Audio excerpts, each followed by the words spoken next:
भगवान की जय हो। कच्छप भगवान कच्छप का अवतार लेकर उस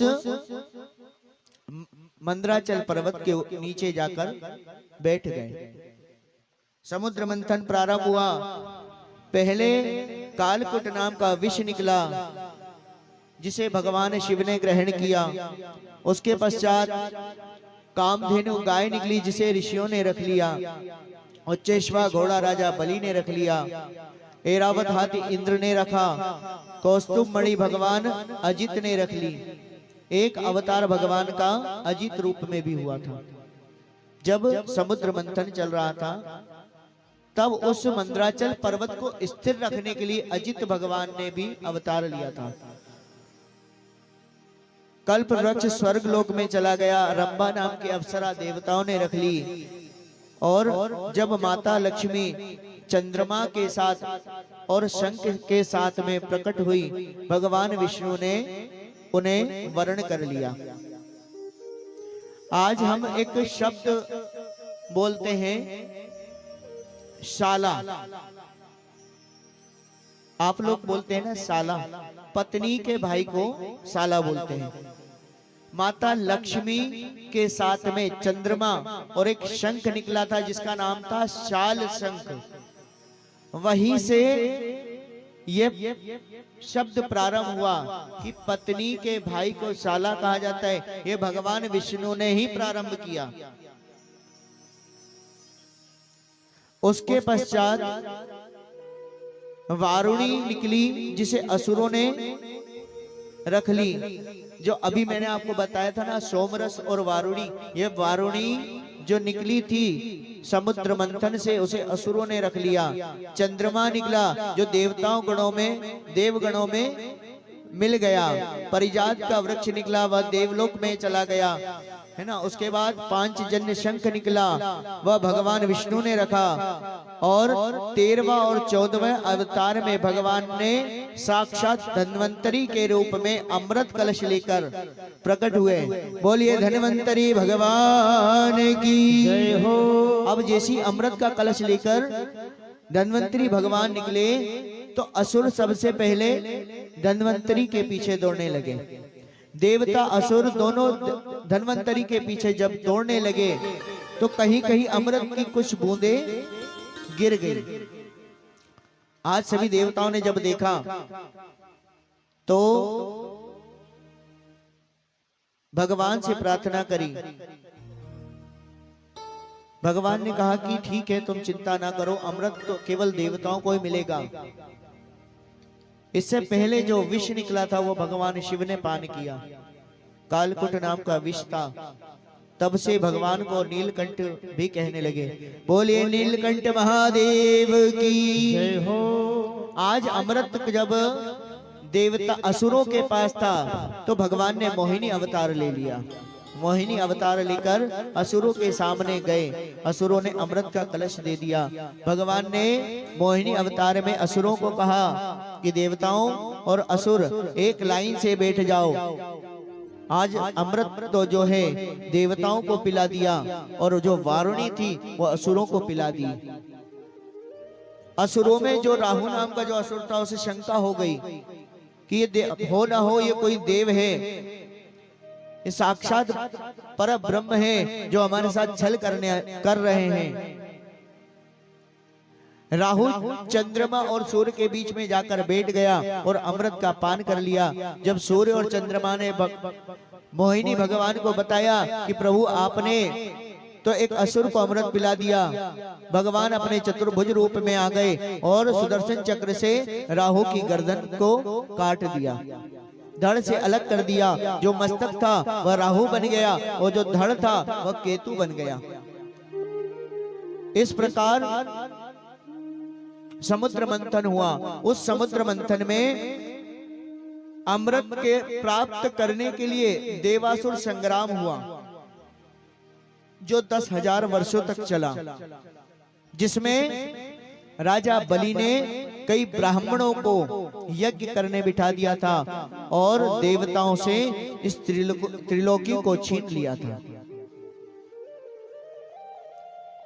एक दिन की बात है, शुक्राचार्य जी ने उन सभी असुरों को मृत संजीवनी विद्या से जीवित कर दिया, क्योंकि देवासुर संग्राम में देवताओं की जीत हुई थी।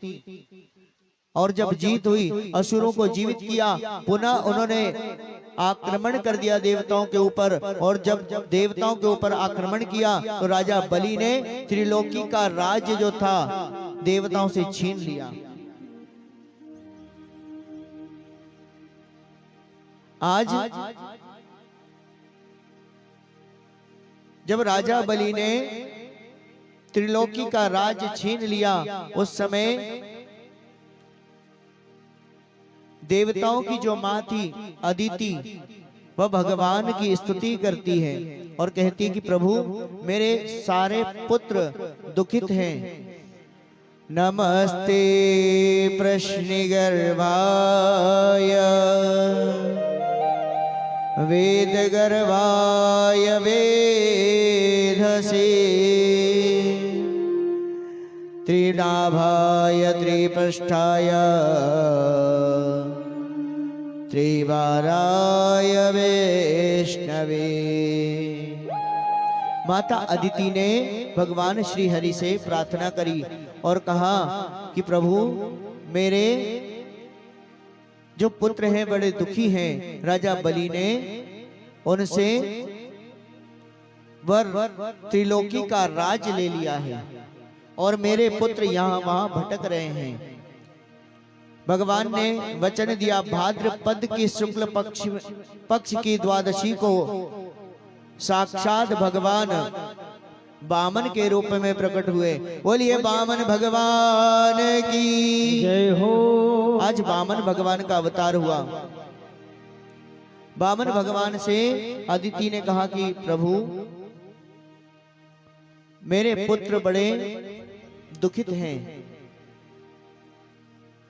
आज बामन भगवान ने राजा बलि के उस राज्य में जाने का निश्चय किया और जब राजा बलि के राज्य में गए, राजा बलि एक यज्ञ कर रहा था। उस यज्ञशाला के पास जाकर बाहर बामन भगवान खड़े हो गए और बामन भगवान ने कहा कि राजा बलि कहाँ है द्वारपालों से, कि राजा बलि से मुझे मिलना है। राजा बलि ने जब सुना कि द्वार पर कोई ब्राह्मण आया है तो राजा बलि उस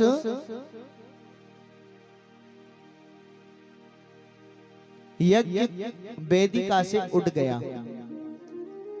अब राजा बलि ब्राह्मणों को इतना क्यों मानता था, उसका कारण था कि जब देवासुर संग्राम हुआ तो 1 लाख ब्राह्मणों को यज्ञ करने के लिए बिठाया था और कहा था कि अगर इस यज्ञ में मैं विजय प्राप्त कर गया तो मैं सदैव आपका दास बना रहूंगा।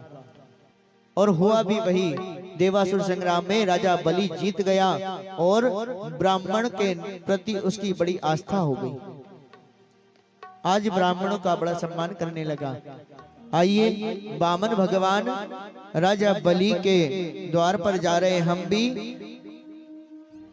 राजा बलि के द्वार पर भगवान बामन का पूजन करें।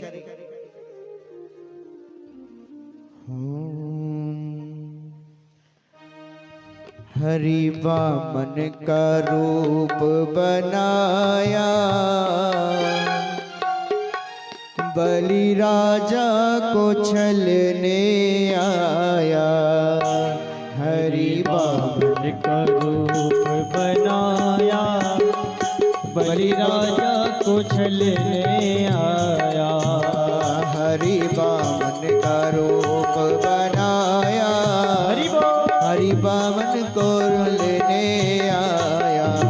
वो हरि बामन का वेश बनाया, बलि राजा को छलने आया।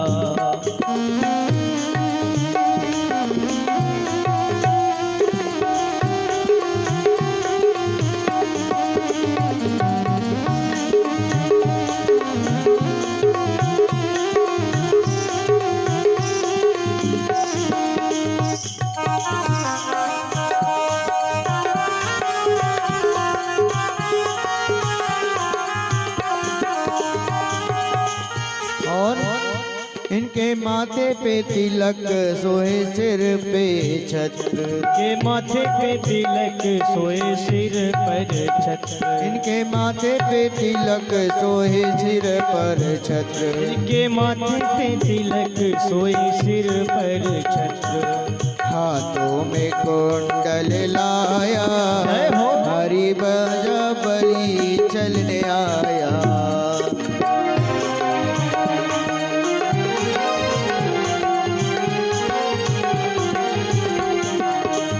हरि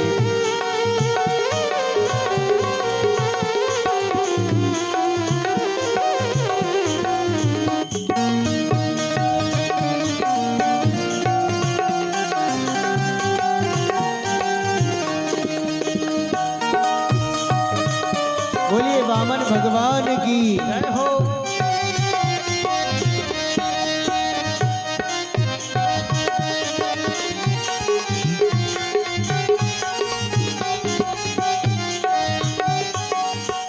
तन पे जनेऊ धरे सिर पे चोटी सोहे, तन पे जनेऊ धरे सिर पे चोटी सोहे, तन पे जनेऊ धरे सिर पे चोटी सोहे, तन पे जनेऊ धरे सिर पे चोटी धरे, चरणों में खड़ा सुहाए, जय हो। चरणों में खड़ा सुहाए, हरि वामन, हरि वामन का रूप बनाए, जय हो। हरि वामन वामन का रूप बनाए, बलि राजा को चलने चलने आए। आज भगवान ने वामन का रूप बनाकर राजा बलि के द्वार पर खड़े हो गए।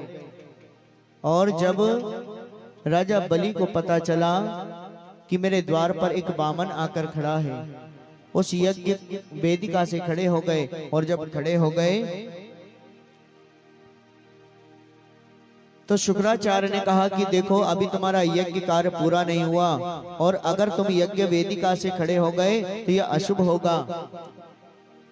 गुरु की बात नहीं मानी और द्वार पर जाकर खड़े हो गए। वामन भगवान को देखकर प्रणाम किया और कहा कि प्रभु आप मेरे यज्ञशाला में प्रवेश करिए। आज वामन भगवान ने मना कर दिया, नहीं, हम भिक्षा लेने आए हैं, तुम भिक्षा में देना चाहते हो तो भिक्षा दो, नहीं तो हम यहाँ से जाते हैं। राजा बलि ने कहा कि नहीं प्रभु, आप जो मांगेंगे मैं वह दूंगा। आज राजा बलि ने जब कहा कि आप जो मांगोगे वह दूंगा, तब भगवान ने कहा कि तुम जो चाहते हो वह दे दो, पर संकल्प लेकर देना। आज वामन भगवान ने जब कहा संकल्प लेकर देना, आज राजा बलि ने कहा कि प्रभु अरे अगर आप कहो तो मैं छोटी सी कन्या से आपका विवाह करा दूं, आप कहो तो मैं आपको मेरे राज का कुछ भाग आपको दे दूं। वामन भगवान ने कहा कि राजा बलि मुझे तो केवल 3 पग भूमि चाहिए। राजा बलि को हंसी आ गई और कहा कि अरे ब्राह्मण देवता, आपको तो मंगना भी नहीं आता। आज राजा बलि ने जब कहा तो भगवान ने कहा कि पहले तुम संकल्प तो करो। शुक्राचार्य उधर से उठकर आए और शुक्राचार्य ने जब देखा कि बार बार संकल्प का क्यों कह रहे हैं, उस समय शुक्राचार्य ने जब ध्यान लगाकर देखा तो सारी लीला समझ गए कि राजा बलि को छलने के लिए आए हैं। और ये जो आए हैं ये ब्राह्मण नहीं, ये साक्षात भगवान श्री हरि हैं। और जब भगवान श्री हरि को जान लिया तो राजा बलि से शुक्राचार्य ने कहा कि देखो संकल्प मत लेना। राजा बलि ने कहा कि ब्राह्मण ने कहा है मैं संकल्प अवश्य लूंगा। और जब जल लेने की बारी आई तो शुक्राचार्य उस जल के पात्र में जाकर बैठ गए। जब जल बाहर नहीं आया तो भगवान ने एक कुशा दे दी, और कुशा देने के बाद जैसे ही उस कुशा को राजा बलि ने उस पात्र में चलाया तो शुक्राचार्य जी की एक आंख को फोड़ दी। और जब फोड़ दी शुक्राचार्य जी वहां से निकले और कहीं दूर चले गए। राजा बलि ने संकल्प किया और संकल्प करने के बाद भगवान ने 3 पग भूमि का दान लिया। जैसे ही संकल्प लिया भगवान ने अपना विस्तार कर दिया और विस्तार करने के बाद 2 पग में ही इस धराधाम को रसातल तक, धराधाम पर 7 लोक और स्वर्ग के 7 लोग नाप लिए। और जब नाप लिए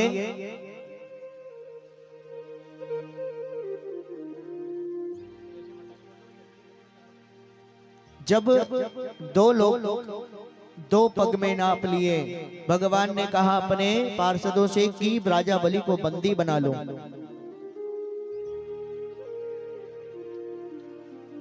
आज राजा बलि ने भगवान से कहा प्रभु मैं 3रा पग भी आपको रखने दूंगा, पर जिस स्वरूप में आपने संकल्प लिया था उसी स्वरूप में आप अपना संकल्प पूरा करें।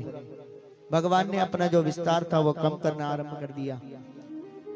3रा पग भगवान ने राजा बलि के मस्तक पर रखा और बलि के मस्तक पर रखने के बाद इस प्रकार भगवान के संकल्प पूरा हुआ और राजा बलि को पाताल लोक का राजा बना दिया। जब पाताल लोक का राजा बना दिया तो भगवान से राजा बलि ने प्रार्थना करी कि प्रभु मैं ये चाहता हूं कि उठते बैठते जागते सोते खाते पीते में केवल आपका दर्शन करूं। भगवान द्वारपाल बन गए। द्वारपाल जब बने, नारद जी ने माता लक्ष्मी से कहा, माता लक्ष्मी श्रावण मास में आई, राजा बलि से कहा कि भैया मेरा कोई भाई नहीं है। राजा बलि ने बहन बना लिया माता लक्ष्मी को। अब हम कहते हैं कि देव सोनी एकादशी, अगर भगवान सो जाएंगे तो इस ब्रह्मांड को कौन चलाएगा। भगवान 4 महीने के लिए राजा बलि के द्वारपाल बने थे, इसीलिए उस दिन से एकादशी को हम कहने लगे कि देवसोनी एकादशी, जबकि भगवान सोते नहीं हैं। और देवउठनी एकादशी जिस दिन माता लक्ष्मी भगवान को वैकुंठ लोक लेकर गई थी उसको हम कहते हैं देवउठनी एकादशी। इस संसार में अगर भगवान सो गए, इस चराचर को चलाने वाला परमात्मा कभी नहीं सोता। इस प्रकार राजा बलि के घर से माता लक्ष्मी अपने स्वामी को लेकर आई और अपने स्वामी को लाकर वैकुंठ में वास करने लगे। आगे चलकर 9वें स्कंद में प्रवेश करते हैं। 9वें स्कंद में श्री सुखदेव जी महाराज कहते हैं कि भगवान की नाभि से कमल की उत्पत्ति हुई, कमल से ब्रह्मा जी प्रकट हुए, ब्रह्मा जी के मन से मारीची और मारीची के पुत्र हुए कश्यप, कश्यप की पत्नी से सूर्य और सूर्य की पत्नी संज्ञा से श्रद्धा देव, श्रद्धा देव की पत्नी से श्रद्धा, उनके 10 पुत्र हुए जिसमें इक्ष्वाकु जो थे सबसे बड़े पुत्र थे। इन्हीं के घर में भगवान राम का जन्म हुआ था। समय का अभाव है इसलिए संक्षिप्त में राम अवतार की कथा, उसके बाद भगवान कृष्ण का जन्मोत्सव। इक्ष्वाकु वंश में ही भगवान राम का जन्म हुआ था। इक्ष्वाकु के पुत्र हुए कुक्षी, कुक्षी के पुत्र हुए विकुक्षी, विकुक्षी के पुत्र हुए बाण, बाण के पुत्र हुए अरण्य, अरण्य के पुत्र हुए पृथु, पृथु के पुत्र हुए त्रिशंकु, त्रिशंकु के पुत्र हुए धुंधमार और धुंधमार के पुत्र हुए युवनाश, युवनाश के पुत्र हुए मानदाता। ये मानदाता वही है जिसने ओमकारेश्वर नगर को बसाया है। मानधाता के हुए सुसंधि और सुसंधि के 2 पुत्र थे, ध्रुव संधि व प्रसेनजित। इन्हीं के वंश में आगे चलकर सगर के पुत्र हुए असमंजस और असमंजस के पुत्र हुए अंशुमान और अंशुमान के पुत्र हुए दिलीप और दिलीप के पुत्र हुए भगीरथ। और ये भगीरथ वही जिन्होंने गंगा जी को इस धराधाम पर लाए। बोलिए भागीरथी गंगा की जय हो। उसी वंश में आगे चलकर ये याति के नहुष, नवाह के हुए पुत्र अज और अज के पुत्र हुए दशरथ। दशरथ जी ने के घर में कोई संतान नहीं थी। उनके घर में जब संतान नहीं हुई तो दशरथ जी ने पुत्र कामेष्टि यज्ञ आरंभ किया उस यज्ञ से उनके घर में 4 पुत्रों का जन्म हुआ, जिसमें बड़े पुत्र थे राम, भरत, लक्ष्मण और शत्रुघ्न। बोलिए राघवेंद्र सरकार की जय हो। भगवान की ये जो रघुकुल में भगवान ने अवतार लिया, ये 39वीं पीढ़ी में भगवान का जन्म हुआ। आइए हम भगवान राघवेंद्र सरकार का जन्मोत्सव मनाते हैं। आप माताओं से निवेदन है कि 4 दिन आपने निकाल दिए, क्योंकि 4 दिन मैंने आपसे पहले दिन ही कहा था ज्ञान वैराग्य और भक्ति की कथा थी। अब ज्ञान वैराग्य और भक्ति खत्म, अब भगवान का जन्मोत्सव होने वाला है। अभी राघवेंद्र सरकार का जन्मोत्सव, फिर भगवान जिनकी मंगलमयी कथा को हम श्रवण कर रहे हैं, उनका जन्मोत्सव आज हम यहाँ पर श्री नर्मदेश्वर महादेव की छत्र छाया में भगवान का जन्मोत्सव मनाएंगे। क्योंकि भगवान का जन्म तो एक बार हो गया, हम केवल उनके जन्मदिन का उत्सव मनाएंगे। आइए भजन, बधाई का भजन गाएं कि नहीं भैया? कोई अगर हामी भरेगा तब तो भजन गाएंगे। किस किस को बधाई चाहिए हाथ ऊंचे करके बताइए। पर ऐसे बधाई थोड़ी मिलेगी, राघवेंद्र सरकार का जन्म होगा, क्योंकि यहाँ पर राम दरबार भी है। अब राघवेंद्र सरकार का जन्मोत्सव मनाना है तो सिर्फ बैठे बैठे थोड़ी काम चलेगा। बोलिए राघवेंद्र सरकार की जय हो। चलिए आपको खड़े होकर नहीं नृत्य करना हो तो बैठे ही बैठे कर लेना, कम से कम हाथ तो ऊंचा उठा सकते हो। आइए भगवान का जन्मोत्सव।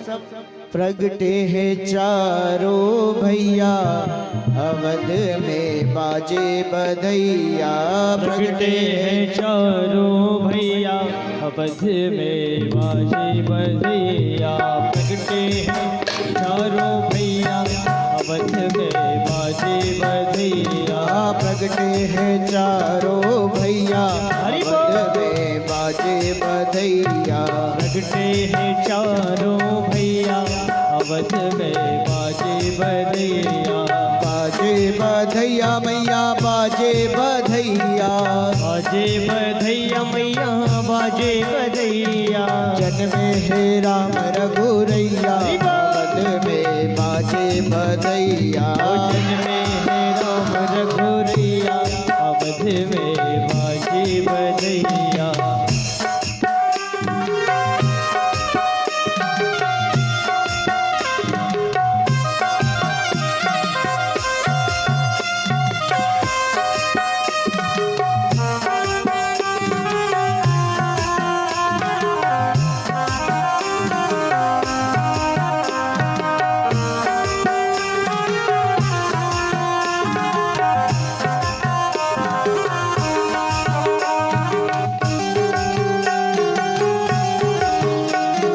बोलिए राघवेंद्र सरकार की।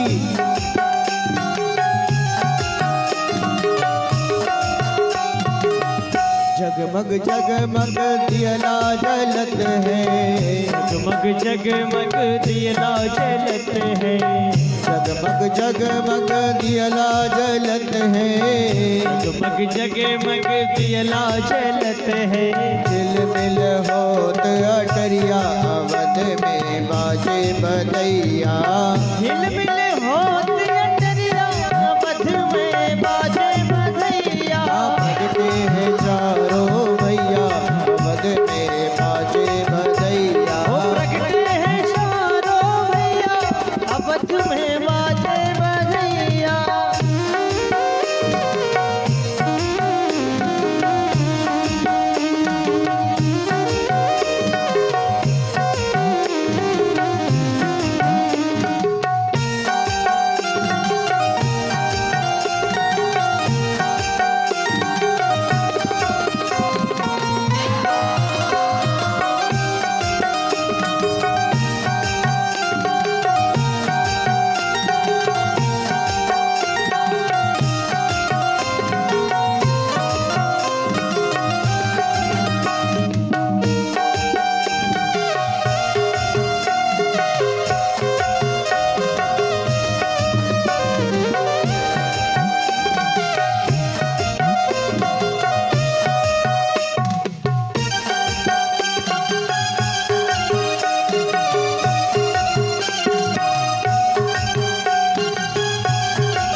लुटावे हीरा मोती, कौन लुटावे हीरा मोती, कौन लुटावे हीरा मोती, कौन लुटावे हीरा मोती, कौन लुटावे रुपैया मद में बाजे बधैया, अरे कौन लुटावे रुपया अवध में बाजे बधैया, प्रगटे हैं चारों भैया मद में बाजे बधैया, जन्मे हैं चारों भैया अवध में बाजे बधैया।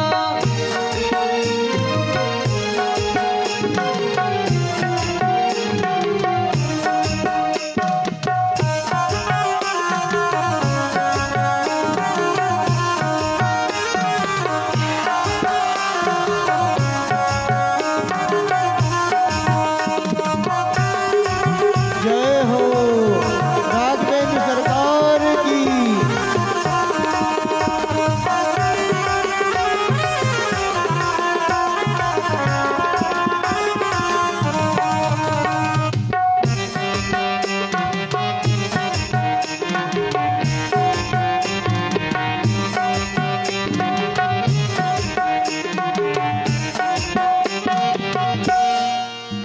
और राजा लुटावे हीरा मोती, राजा लुटावे हीरा मोती, राजा लुटावे हीरा मोती, हीरा मोती हाँ हीरा मोती, राजा लुटावे हीरा मोती, राजा लुटावे हीरा मोती, भैया लुटावे रुपैया मद में बाजे बधैया, भैया लुटावे रुपैया अवध में बाजे बधैया, हैं चारों भैया मद में बाजे बधैया, ओ प्रगटे हैं चारों भैया अवध में बाजे बधैया, प्रगटे हैं चारों भैया मद में बाजे बधैया, बाजे बधैया बाजे बधैया, बाजे बधैया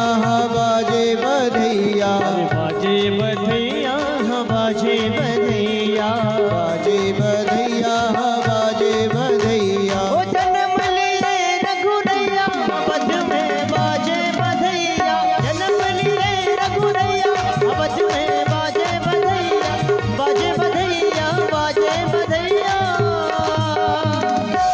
बोली राघवेंद्र सरकार की जय हो। इस प्रकार भगवान राम का जन्म 39वीं पीढ़ी में दशरथ जी के घर में हरितो रोहितश्च विमर्ता चाम्बपुरी सुदेवतो विजयो यस्य चात्मना। आज श्री सुखदेव जी महाराजा परीक्षित को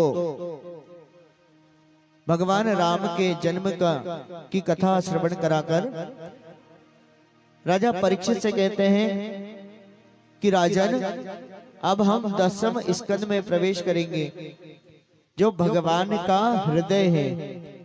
श्री सुखदेव जी महाराज कथा प्रारंभ करते हैं और कहते हैं कि राजा परीक्षित, मैं तुम्हें चंद्रवंश का वर्णन कहता हूँ।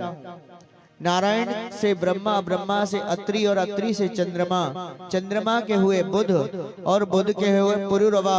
इन्हीं के वंश में राजा गादी हुए, गादी के विश्वामित्र और विश्वामित्र के 100 पुत्र हुए।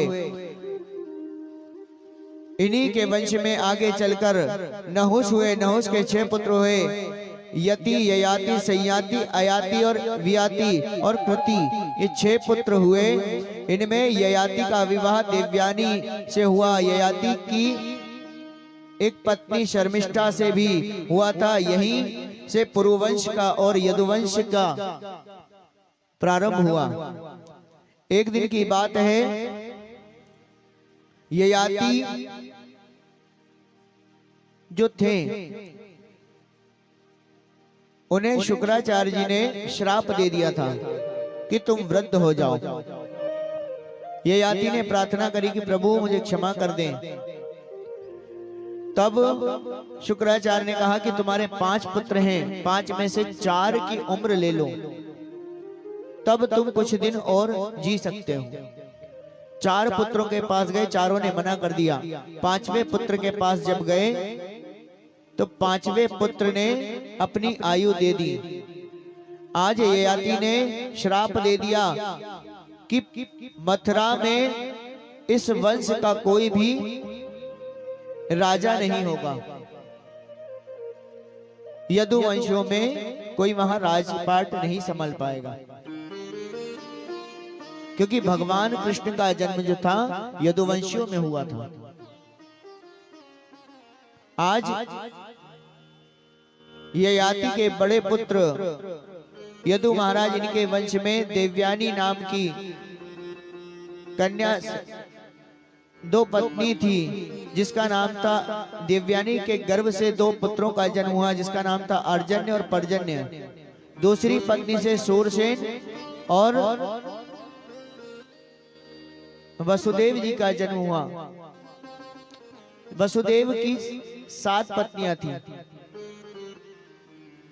जो 7वीं पत्नी जो थी जिसका नाम था देवकी। एक दिन की बात है,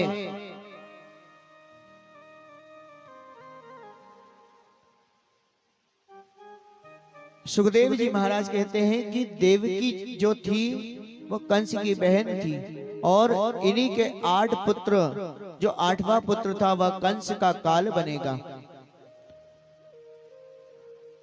और भगवान कंस का उद्धार करेंगे, द्वारिका में वास करेंगे और द्वारिका नगरी बसाकर वैकुंठ धाम को गमन करेंगे। और सुखदेव जी महाराज शांत भाव से बैठ जाते हैं। राजा परीक्षित पूछता है कि प्रभु कथा हो गई? सुखदेव जी महाराज कहते हैं कि राजन कथा हो गई। अब परीक्षित कहते हैं सुखदेव जी से कि प्रभु अब जब कथा में रस आया है तब तो आपने कथा को समाप्त कर दिया, संक्षिप्त में सुनाकर, और आप चुप हो गए। सुखदेव जी ने कहा कि परीक्षित तुम आज 4 दिनों से कथा को श्रवण कर रहे हो, तुम चाहो तो जलपान कर लो। परीक्षित ने मना कर दिया। आज सुखदेव जी महाराज ने पुनः कथा आरंभ करी। परीक्षित महाराज को सुनाते हैं। सुखदेव जी महाराज कहते हैं, जब जब होई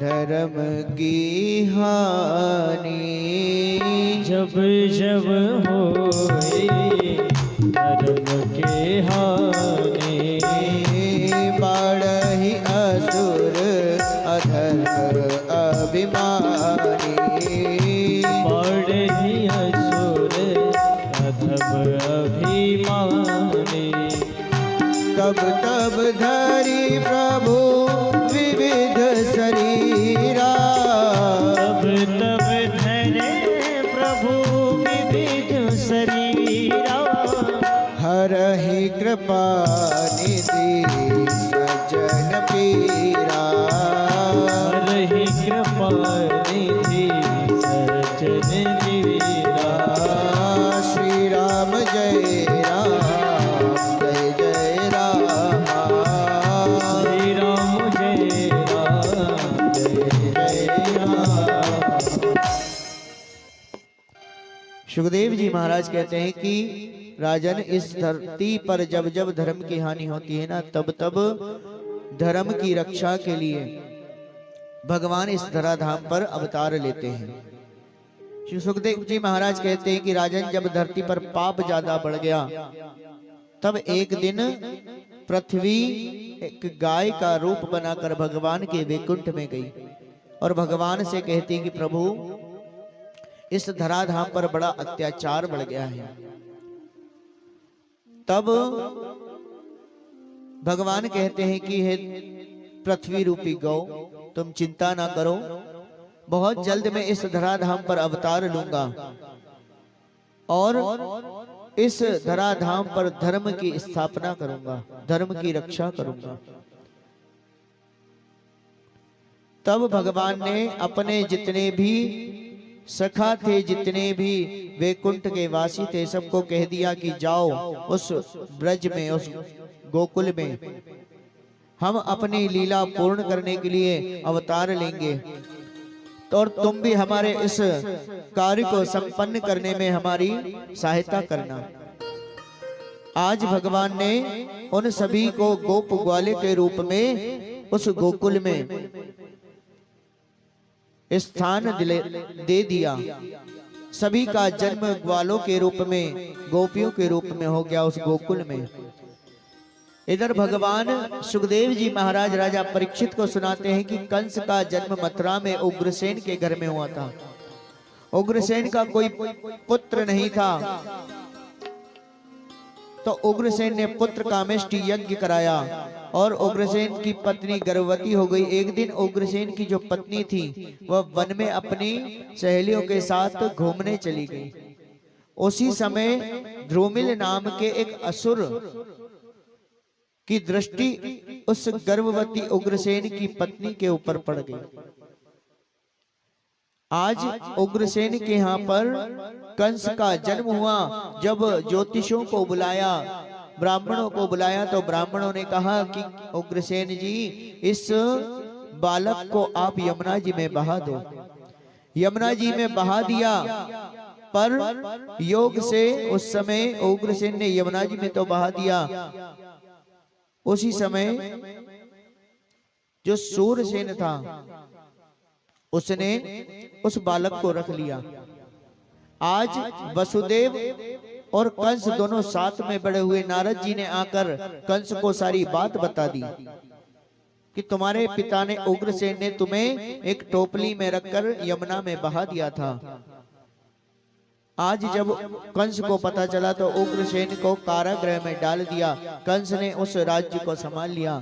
मन में विचार किया कि मेरी एक चचेरी बहन है और वसुदेव जो है मेरा मित्र है, तो इसका विवाह इसके साथ कर देना चाहिए।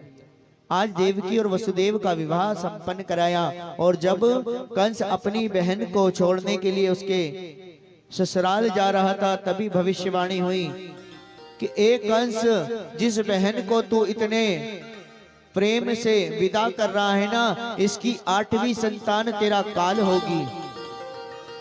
आज कंस ने पहली भविष्यवाणी को तो नजरअंदाज कर दिया। भैया अभी ठाकुर जी को मत लाना, ठाकुर जी को अभी वहीं रखना, जब हम बोले तब लेके आइएगा। आज कंस ने दूसरी बार फिर सुना, भविष्यवाणी हुई कि एक कंस, जिस बहन को तू इतने प्रेम से विदा कर रहा है, उसकी 8वीं संतान तेरा काल होगी। कंस को क्रोध आ गया, तलमयान से तलवार निकाल ली और मन में विचार किया कि जब देवकी ही नहीं रहेगी तो मेरा काल कहां से आएगा।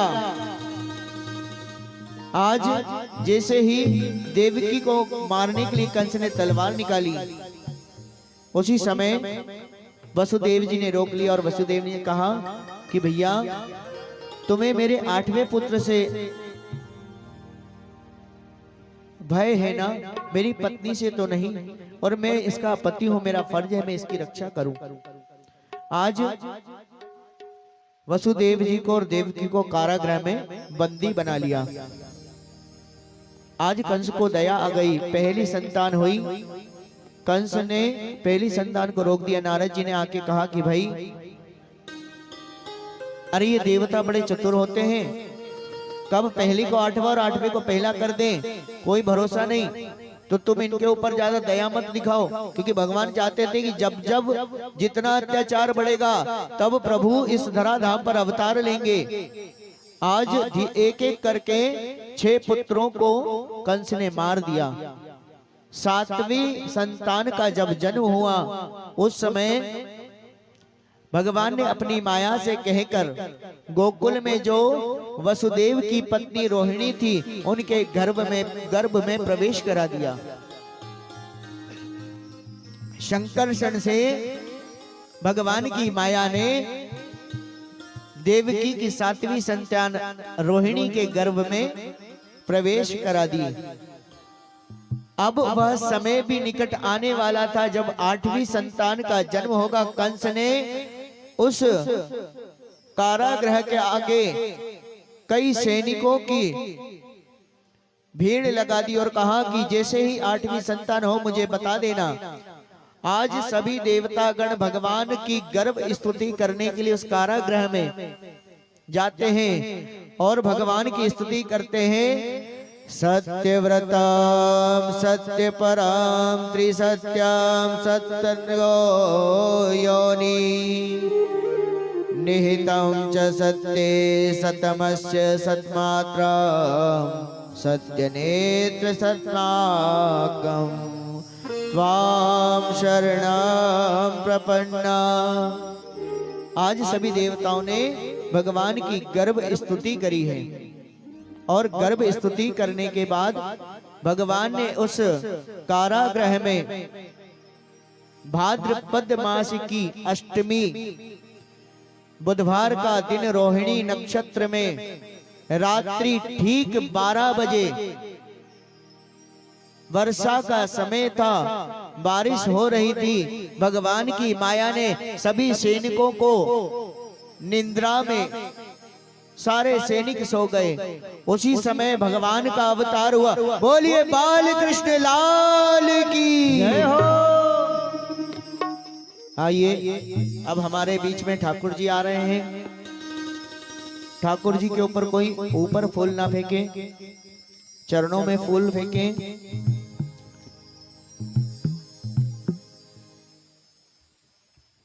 स्वागतम कृष्ण सुस्वागतम कृष्ण स्वागतम कृष्ण सुस्वागतम कृष्ण स्वागतम सुस्वागतम शरणागतम कृष्ण स्वागतम सुस्वागतम शरणागतम। 1 मिनट रुक जाइए। वसुदेव जी, लाला को आप वहीं रोक लीजिए, क्योंकि इनके घर में लाला का जन्म होता है तो बड़े ढोल नगाड़ों के साथ में नाचते कूदते हैं, और आज लाला का जन्म हुआ है तो बैठे बैठे भैया लाला को वहीं रोक लो। भैया पड़ोसी की कसम है, लाला का जन्म भयो है, नाचनू पड़ोगो। भैया भैया आपको भी है, तुम्हारे घर में लाला का जन्म भयो तो तुम नाचो, और यहाँ लाला का जन्म भयो तो तुम बैठ के देखो। स्वागतम कृष्ण स्वागतम कृष्ण स्वागतम कृष्ण सुस्वागतम कृष्ण स्वागतम सुस्वागतम शरणागतम कृष्ण स्वागतम सुस्वागतम शरणागतम कृष्ण स्वागतम कृष्ण स्वागतम कृष्ण स्वागतम कृष्ण स्वागतम कृष्ण।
अब कौन कौन माताएं बधाई लेना चाहती है?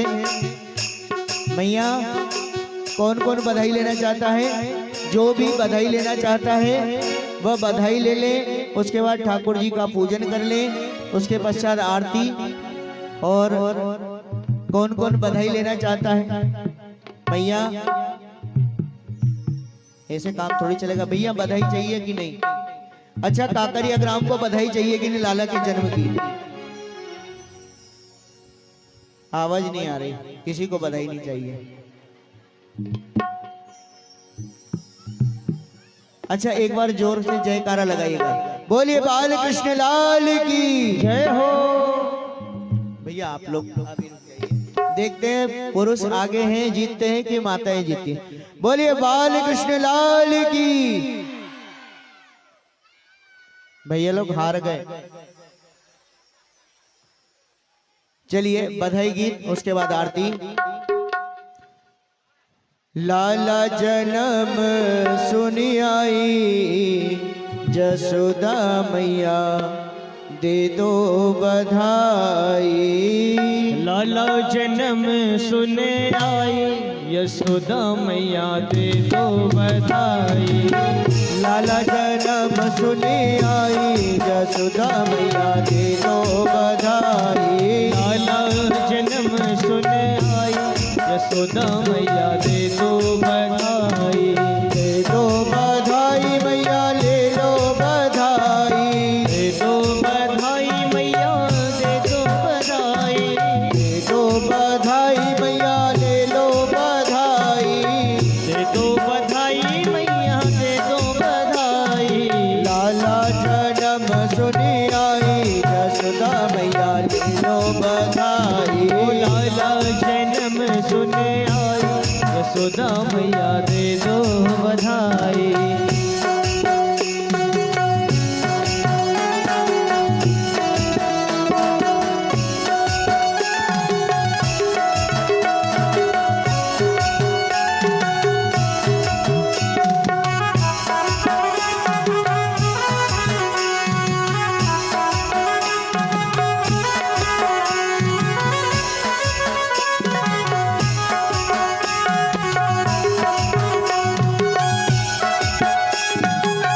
जय हो वसुदेव महाराज की।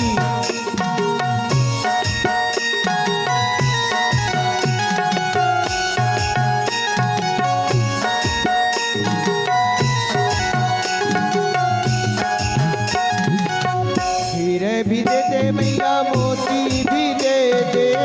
हीरे भी दे दे मैया, मोती भी दे दे।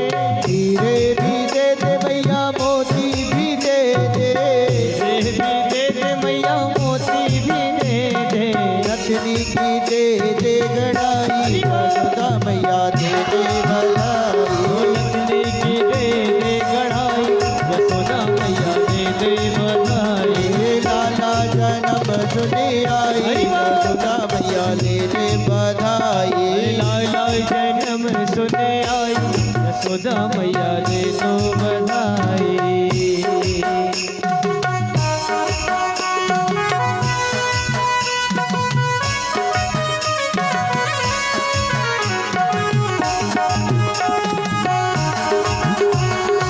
जय हो।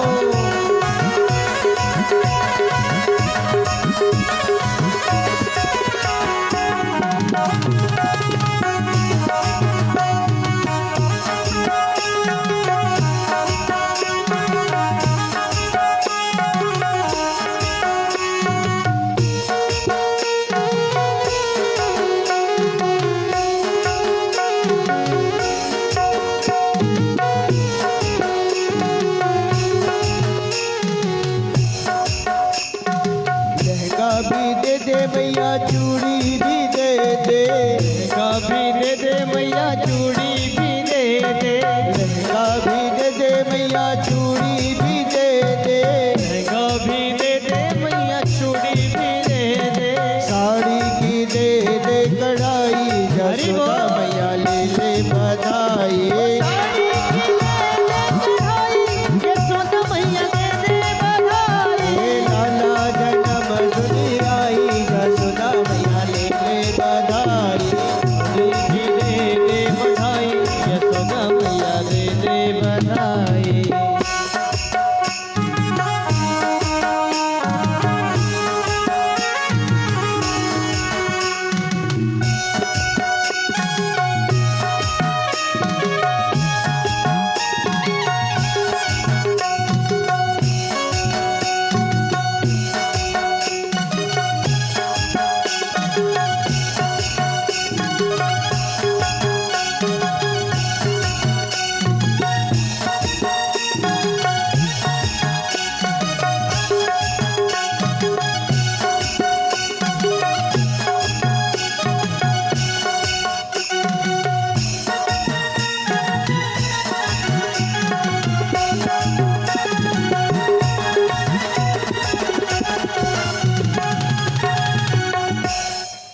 सारी गोपियां क्या कहती है?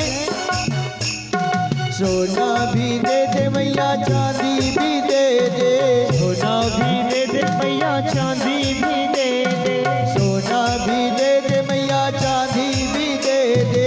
सोना भी दे दे मैया, चांदी भी दे दे। झुमकी की दे दे गड़ाई, यशोदा मैया ले ले बधाई। वो झुमकी की दे दे गड़ाई, यशोदा मैया दे दो बधाई। हमारी माताओं ने तो लाला का जन्मोत्सव मना लिया, पर हमारे यहाँ भैया लोग तो ऐसा लग रहा है कि इनको खुशी नहीं है लाला के जन्म की।